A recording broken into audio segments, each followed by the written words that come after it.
It is Nerd 30, that's right. Omega level nerds with you on a Friday night. Halo Drama, of course, is here with me. And What's up, let's. y'all? What is up indeed with all this stuff I've been seeing about Vegeta being evil once again? Now, again, I don't read the manga, but Halo Drama, you do. So Indubitably. you're going to have to help us through this. But let me tell you what I know. And we'll go from there. So, as you explained the last time we talked about Dragon Ball, is that currently Vegeta is fighting someone named Granola, who is, of course, in communication with Oatmeal. Anyway, and the major beef. Their race are the Cerelians. Cerelians, right. Like cereal. Get it? Toriyama in his name punch, y'all. Mm-hmm. Yeah, that's right. So, I guess the beef here is Vegeta, the Saiyans, back when they were doing Frieza's bidding, destroyed the planet, and so that's what Granola's beef is. Yeah. And like I said, I haven't read it, but I've done a little bit of research, and so from what I understand, Vegeta's trying to explain to this dude, like, look, I ain't about that life no more. That was Frieza. Yep. You better stop it. I'm going to show you these hands. Fucking stop. Basically, that's how the conversation went. Okay. So there's a couple things to factor in here. So they're not fighting on Earth. They're on, and I guess they're on the ruined planet or whatever of Cerulean or whatever. Cerelian, I do believe that is what it's called. Okay. And so when Goku and Vegeta are fighting someplace where they don't give a fuck about, it just kind of opens things up a little bit. And so that's the case here with Vegeta. Right. So, in my opinion, correct me if I'm wrong, from what I understand, I don't think Vegeta is a bad guy again. He just, again, he's at a place he doesn't give a fuck about. He's like the newly christened god of destruction or whatever. And so he ends up, I guess, to get at this dude, to get at Granola. What is he? He destroys some sort of significant place. Is that correct? Oh, it wasn't. Vegeta didn't. He baited Granola into doing it. Okay. Yeah, it's not. Yeah, Vegeta. No, he's not evil again. It's just like you said. He was trying to talk to him and explain to him, like, when this shit happened, dude, I was a kid. And yeah, like you said, I'm not about that life anymore. I got something to live for now. Basically, he was apologizing, which is something Vegeta doesn't do. Right. Like, I would assume Vegeta just be like, oh, you want to fight? I don't give a fuck what reason you got. Let's do it. Right. But, Vegeta, feels remorse these days. Yeah. And, he was trying to let the dude know, like, hey, I was a kid, dude. What you want me to do? That's 30-some years ago. I'm not that person anymore. I'm trying to reason with you. Granola wasn't trying to hear that shit, so Vegeta was like, you know what? Fuck you. Let's get this work then. Yeah. Basically exactly what happened. Oh, and yeah, while they were fighting, and Granola was winning. Granola was winning. Because, spoiler alert, Granola used, on his planet, there was, you want to pull that up? Yeah. On Granola's planet existed a Namekian. Oh. And this Namekian had Dragon Balls. Granola collected said Dragon Balls, which was only 2 for some reason. Oh, wow. Don't know why. He's got a cheat code. It was legit. Oh, yeah, to progress the story along. He didn't have time to be searching for all 7. But, he gets the Dragon Balls, and he wishes to be the strongest in his universe. That's how he is even anywhere near their level. But it excludes gods and angels, any form of deity. They're excluded. Yeah. But there was also a price to pay for making said wish, because with the wish, and the dragon flat out told him, this wish is going to sap away your life. So he's only got like a year to live after he made said wish. His general goal is that he wants to kill Frieza. But then obviously he finds out some Saiyans live, gets them in a baited kind of way to come to his planet or whatever, and then he just straight up attacks them. And again, another spoiler alert, believe it or not, Goku gets his ass whooped by this dude twice. Oh my. Like, once can happen. But yeah, when Goku gets back up. Yeah, once, because it was a thing like they only brought like maybe 2 senzu beans, maybe one apiece for each of them, or whatever. I'm always surprised how much they don't stock up on that shit. Why it's always a little bag. You think it'd be a fucking backpack or something at this point. Right. Like a whole capsule, just fucking warehouse. Just right. These things must have an expiration date, like right or some shit. Like you got to use that shit within the first fucking hour, or day, or week, or some shit. But yeah. No, because I thought. Side note, I thought that same thing, because with the fact that they get that Zenkai boost after every time they get fucked up. Oh yeah. And with Goku and Vegeta training together, or even with them training with Whis and Beerus, they get beat the fuck up. Right. Yeah, like that. Why don't you just have a fucking corn? Matter of fact, corn. Let's just go. Yeah, exactly. It. But anyway, they're fighting Granola and Vegeta. And like I said, after Vegeta tried to reason with him, Granola wasn't hearing that shit. Vegeta was just like, you know what? Fuck it, I'm done being fucking nice to you. And just starts talking mad shit.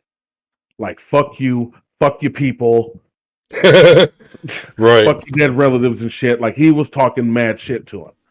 And the way I thought of it was, this is Vegeta we're talking about, and he's trying to, fuck with him and get in his head. Right. Shit, which partially he did. A lot of that shit, it's shown that Granola brushed that shit off. But there was some of it you can tell was getting to him. So that part of Vegeta's plan was working. But the fact is still, he's still not stronger than Granola.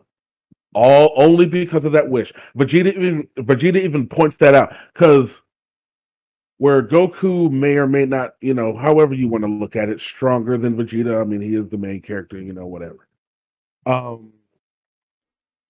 Vegeta is more durable. Like Vegeta, I feel like in an RPG where Vegeta's defense is like 5-10 points higher than Goku's. He can take a lot more ass whooping. Right. And still keep getting up, talking shit, fighting. And that's basically exactly what happened. Granola was mopping him. But this is Vegeta we're talking about. He kept getting right back up, talking more shit. Yeah. And they were doing some fight. He got Granola to blast at him. Vegeta moved out of the way. And Granola destroyed the city himself. And he did that shit, and Vegeta, he was just like, what are you doing? Like, that's how you feel? Yeah. He was like, well, what's up with your aim, bro? You're destroying your own city. Just got up and just started talking shit to him again. And okay. But it's still all because of the wish. It all goes back to that wish. Granola still was finding ways to whoop his ass. And like I said, I trailed off. Vegeta even pointed out to him, because Vegeta's trained. Yeah. He's a seasoned fucking veteran. This dude was born for war, straight up. Yeah. He pointed out, to Granola, he was like, I can tell you just acquired these powers, and you don't really know how to use them. Whereas in motherfucker, right, you're fighting a beast here. Like, I don't care if he flat out said, he was like, I don't care if you're stronger than me. You're not going to beat me. Yeah. That confused Granola, like, the fuck does that mean? Blah, blah, blah. And he was like, because I'm Vegeta, bitch. Right. Right. Like, I don't give a fuck what you're talking about. I don't give a fuck what wish you made. I don't give a fuck about your old beef or history with your people, blah blah blah, nigga, I'm gonna whoop your ass. And Nice. and then, yep, like you said in the beginning, then it finally came over Vegeta. Once Granola finally struck him to the point where he had to go out of Super Saiyan Blue, down the base for him, and that's when you get knocked the shit knocked Yeah. out of you. Yeah, yeah. That's when it kicked into Vegeta. He was like, "Shit, I'm not on Earth. I'm miles away from home. I'm stars away from home. Like, I don't give a fuck about this planet. I don't give a fuck if it gets destroyed. I don't give a fuck if it gets stomped on again." And that's when he powered up into said God of Destruction form, if that's what you want to call it. I don't know if it's Yeah. actually, like, people have called it different things, but until Toriyama gives it an official name, I'm not listening to shit y'all talk about. Right, right, Um, and yeah, like I said last week, that's where the chapter ended. right. Okay. So yeah. So as you can see, it's not that Vegeta's evil. He's just in a place where he doesn't care about the surroundings, and he's just kind of he's facing an opponent that is clearly stronger than him, and so he's using tactics and trying to get into his head. So not Right. evil, just done being nice at this point. So Yeah, done being nice is the perfect way to put it. Because, like I said, he tried to apologize to him. He tried to let him know, like, dude, come on. yeah, We don't even. Like, yeah, he flat out told him too. I skipped this part. He was like, we don't even fuck with Frieza anymore. Like, we don't fuck with Frieza. Like, he's yeah. our enemy too. If he was to step here right now, I'd sock him in the mouth too. Like, this is what you're not. This is what you're not hearing. But Yeah, Granola, he's hell bent on revenge, and yeah. like I said before, Dragon Ball, grudges. That shit lasts a lifetime in that series. Mm-hmm. Oh yeah. Look at fucking Dr. Gero. He's still mad. He did, and he's still mad. Right. Yeah. And I know we don't talk about GT much, but it's kind of funny. It sounds like they're borrowing a bit from it because this sounds a lot like Baby. Right? When his problem with the Saiyans and Right. all that stuff. So all right, well there you have it. So Vegeta's not evil. Yeah, and you know what? When Granola was first introduced, I didn't even put it as a serial thing at first. Yeah. The way his character design is and whatnot, he has this like lens eye patch thing that he uses for sniping and shit. I thought he was a surviving Tuffle. Ah. Yeah, I thought that at first, but then when they revealed that he was a Cerealian or whatever, and I was Uh-huh. like, oh, okay. I was like, another race that the Saiyans or that are pissed off at the Saiyans. Yeah. There's plenty of them for sure. Right. All right. So last week we talked about Naruto for a good bit actually. And we talked about some Naruto fights. And one of them, what's that? If I may say, sorry to Yeah. interrupt you. No, go ahead. Before we switch gears to that, if I may, I have a Yeah. couple notes that I want to cover of some things that I've read today, this week, whatever that may or may not interest you and the people who I hope are viewing us right now. Okay. Granola. Oh, there's a thought that I thought about as far as keeping up with the manga and whatnot. Yeah. Everybody in the their known universe, knows that Frieza got defeated by a Saiyan. Did you Mm-hmm. realize that? Like, everybody knew. Yeah. Don't know how, but it's to carry on the story. Everybody had to know. Frieza Yeah. had to feel that embarrassment or whatnot.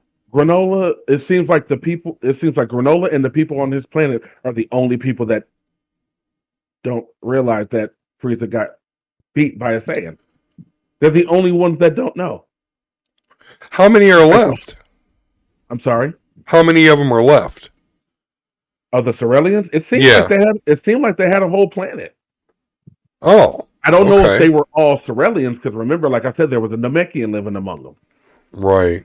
So it might just be like a haven for different races and creeds and whatnot to come Yeah. together to stay off of, Frieza's radar because they don't know Right. that Frieza had been defeated and dead for decades.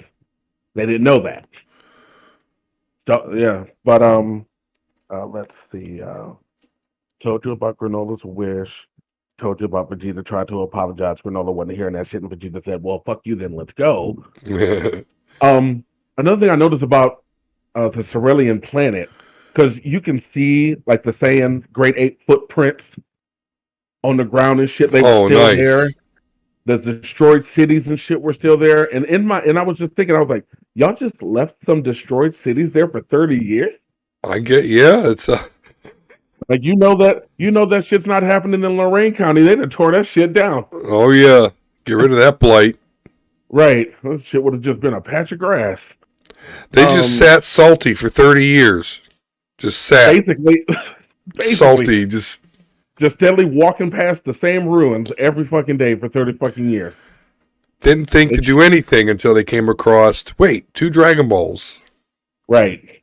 Um. Oh, I saw an article in I believe it was Screen Rant. Somebody making one of their little blogs or whatever about the new Dragon Ball Super movie. And I'm just going on the way that they worded it. Excuse me. They worded it like, excuse me, this movie is a sequel to the Broly movie. Oh, Now, I'm trying to wonder exactly what they meant by that. Like, is that some foreshadowing? Is my prediction going to come true? Is yeah, where Broly going they, to be in the movie? Are they gonna face an opponent where they need his help or some shit like that? Because realistically, and even Toriyama has pointed this out, in their universe, canon wise, Broly is the strongest. mm-hmm. He is the strongest single being because obviously they Right, had to use him to Gogeta to even fuck Broly. right. But Broly is the strongest person in their universe now that he is canon. Um, but like I said, it was just the way that they worded it. Like it's just foreshadowing. So that'd be cool if my prediction was right. Yeah, it would be. Um, there's another one I bookmarked. Let me find it. That will definitely interest you. Because it was something you said last week. Yeah, one of Let my me see. predictions is that it actually might be a Gohan-centric Hmm? movie. Where was it? Where's the paragraph? Where's the paragraph? Should have highlighted it. Da, da, da. Damn it. I should have had this ready. I'm sorry. But That's all basically, right. oh, wait. In a publication created in 2015 that was made to hype the movie that brought back Frieza from the grave in the Dragon Ball franchise titled Volume F. I assume that's how they pronounce it over there. The Yeah. information the information surrounding Piccolo's abode was unveiled, though never appeared in the animated series proper. In the blurb, we discovered that the most popular Namekian warrior lives in a house on a mountain owned by Mr. Satan, living near Gohan to help him raise Pan, her real granddad. Right. Uh, with the upcoming movie not focusing on power in quotations as much as Dragon Ball Super Broly had, and giving a larger role to supporting characters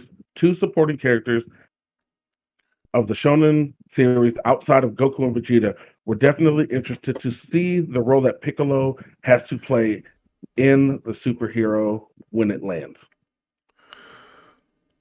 So that made me wonder about that. Is that some foreshadowing? Because you Yeah. said, if it was like a Gohan or a Piccolo or, anything like that. And I was like, and then I read that and I was like, oh shit.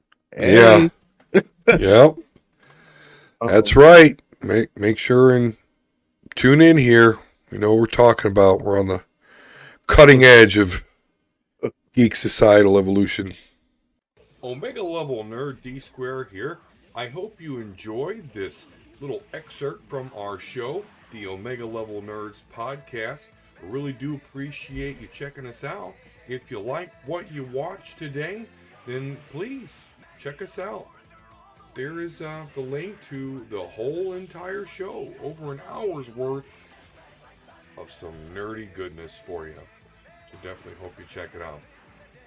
Well, thank you very much, as always. Peace and love. We'll talk to you again soon.